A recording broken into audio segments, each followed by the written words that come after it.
ಎಲ್ಲಿಗೆ ಹೊರಟಿರುವೆ? ಅಣ್ಣ, ಊರ ಹೊರಗಿನ ರಾಘವೇಂದ್ರ ದೇವಸ್ಥಾನಕ್ಕೆ ಹೋಗ್ತಾ ಇದ್ದೀನಣ್ಣ. ಆದಷ್ಟು ಬೇಗ ನನ್ನ ಅಣ್ಣನಿಗೆ ಮದುವೆ ಕಾರ್ಯ ಮುಗಿಲಿ, ಮುದ್ದಾದ ಅತ್ತಿಗೆ ನಮ್ಮ ಮನೆಗೆ ಬರ್ಲಿ ಅಂತ ಆ ದೇವ್ರ ಹತ್ರ ಬೇಡ್ಕೊಳ್ಳೋದಕ್ಕೆ ಹೋಗ್ತಾ ಇದ್ದೀನಣ್ಣ. ಅಂತೂ ಅಡ್ಡಿ ಇಲ್ಲ, ಮನೆ ಯಜಮಾನರು ಮಾಡಬೇಕಾದ ಕರ್ತವ್ಯವನ್ನು ಮಾಡಕತ್ತೀಯ. ಯಾಕಮ್ಮ ತಂಗಿ, ನಿನ್ನ ಮದುವೆ ಚಿಂತೆ ಮಾಡೋದಿಲ್ಲ ಅಂತೇಳಿ ನನಗೆ ತಿರುಗುಬಾಣ ಬಿಡ್ತಾ ಇದೀಯಾ? ಇನ್ನು ಮುಂದೆ ನೀನು ಯಾವ ದೇವರಿಗೆ ಹೋಗುವ ಅವಶ್ಯಕತೆ ಇಲ್ಲ. ನಿನಗೆ ಒಳ್ಳೆ ಗಂಡು ವರವನ್ನು ನೋಡಿಕೊಂಡು ಬಂದಿದ್ದೇನೆ. ಅವನನ್ನು ನೋಡಿದ್ದೇ ಆದ್ರೆ ನೀನು ಹಿರಿ ಹಿಗ್ಗುವಿ. ಆತನ ಹೆಸರು ಹೇಳಿದ್ದೇ ಆದ್ರೆ ಆ ನಿನ್ನ ಬಾಯಿಂದ ಶಬ್ದವೇ ಬಾರದು. ಹೋಗಣ್ಣ, ನೀನ್ ನೋಡಿದ್ರೆ ಯಾವಾಗ್ಲೂ ಸುಳ್ಳು ಹೇಳ್ತಾನೆ ಇರ್ತೀಯ. ಇಲ್ಲಮ್ಮ, ನನ್ನ ಮಾತು ಖಂಡಿತ ಸುಳ್ಳಲ್ಲ, ಇದು ಸತ್ಯದ ಸಂಗತಿ. ಹಾಗಾದ್ರೆ ಯಾರನ್ನ ಅವರು? ಅವನ ಹೆಸರು ಹಾಗೆ ಯಾವುದೇ ರೀತಿಯಾಗಿ ಬಹಿರಂಗ ಪಡಿಸಲ್ಲಮ್ಮ. ನನಗೇನಾದ್ರೂ ಸಿಹಿ ಊಟ ಹಾಕಿದ ನಂತರ ಅವನ ಹೆಸರು ಬಹಿರಂಗ ಪಡಿಸುವ.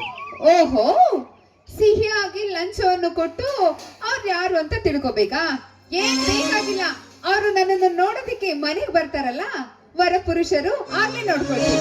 ಇಲ್ಲಮ್ಮ, ಈ ಕೃಷ್ಣನ ಮಾತಿನ ಮೇಲೆ ವಿಶ್ವಾಸವಿದ್ದರೆ ನಿಮ್ಮನ್ನು ನೋಡಲಾರದೆ ಮದುವೆಗೆ ಮುಂದಾಗುವ ವರಗಳು ಸುಮಾರು ಜನ ಇದ್ದಾರೆ.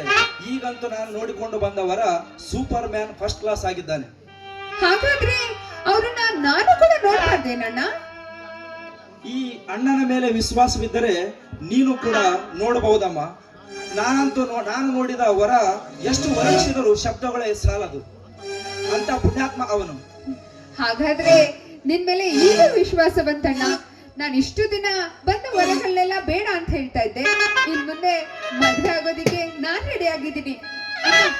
ಪ್ಲೀಸ್ ಅಣ್ಣ, ಅವ್ರ ಹೆಸರೇನು ಅಂತ ಹೇಳ್ತೀಯಾ? ನೋಡು ಕಾವೇರಿ, ಈಗ ನೀನು ದೇವರಿಗೆ ಹೊರಟಿರುವೆ. ಹೀಗೆ ನಾನು ಅವರ ಹೆಸರು ಹೇಳಿದ್ದೆ ಆದ್ರೆ ದೇವರು ನನ್ನ ಮೇಲೆ ಕೋಪಗೊಳ್ಳುವವರು.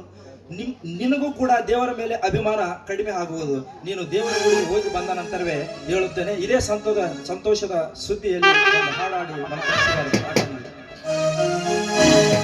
ಲಲ್ಲ ಬಲ್ಗಾರ ಲಲ್ಲ ಬಲ್ಗಾರ